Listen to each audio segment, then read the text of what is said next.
Welcome to the Slop Temple. We pray this video helps.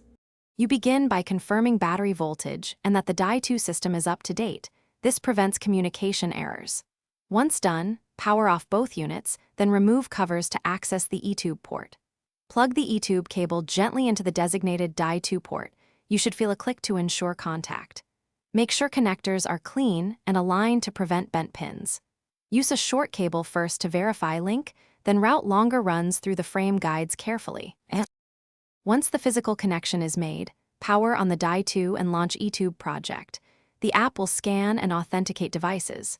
You want to confirm the junction box recognizes the ETube adapter. If it does, the firmware handshake completes and LEDs will indicate status. If the app prompts firmware sync, follow through. This ensures protocol compatibility. While syncing, watch cable routing and secure clips so movement won't stress the connector. If detection fails, finish by replacing covers and securing cables so nothing chafes or pulls during rides. You should then run full shift tests. Go through the entire cassette and front chainrings to confirm smooth indexing. Make small trim adjustments if needed. If shifts are clean, you're done. If something goes wrong, here's a key troubleshooting tip.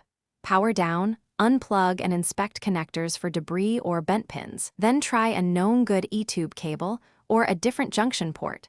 Most failures are simple contact issues. Thanks for watching. Consider subscribing if we helped you.